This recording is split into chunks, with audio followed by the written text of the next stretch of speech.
Des parlementaires burkinabés étaient hier à Seitenga, à la frontière avec le Niger. Une sortie de terrain qui a consisté en des échanges et visites d'infrastructures dans le cadre du transfert de compétences et de ressources aux communes du Burkina Faso. Si le transfert est effectif, ce n'est pas le cas des moyens financiers qui restent toujours un vœu pieux. Anna Lussukere, Anatole Nakoulma. À Seitenga, les populations se sont mobilisées pour accueillir leurs représentants à l'Assemblée nationale, membres de la CONFIB, la Commission des finances et du budget, le maire, les conseillers municipaux, les représentants des services déconcentrés de l'État, tous étaient présents pour témoigner leur gratitude aux élus nationaux pour le choix porté sur leur province.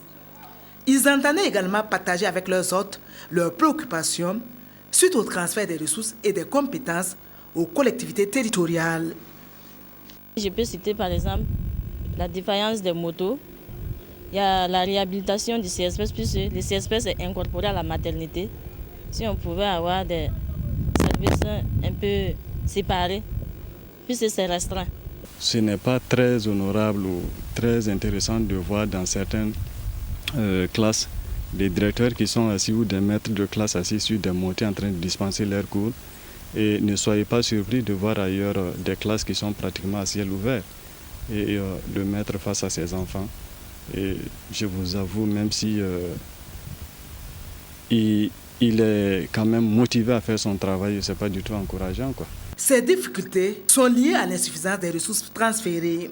Nous avons des écoles, d'où nous avons pu faire des réhabilitations qui causent toujours problème, puisque à moins de 2 ans, vous allez voir que les tôles sont parties. Donc vraiment, c'est des difficultés. Mais je crois qu'avec le cadre que nous avons mené au niveau provincial aussi, déjà qu'on mette à temps les ressources auprès des collectivités territoriales. Deuxièmement, que ces ressources, on essaie de les augmenter un peu et que ça tienne compte aussi des besoins. Parce que la plupart des communes ont des plans de développement communaux, etc. Les parlementaires étaient émus en visitant certaines infrastructures, dont le CSPS, le centre de santé et de promotion sociale, et une école sous Payotte qui s'est écroulée et qui devrait être réhabilitée avant la rentrée prochaine. Nous avons saisi en tout cas la difficulté de tout le transfert donc, des compétences et des ressources. En échangeant avec les différents acteurs, nous avons pu prendre le pouls aussi de l'insuffisance donc, de ces compétences et de ces ressources.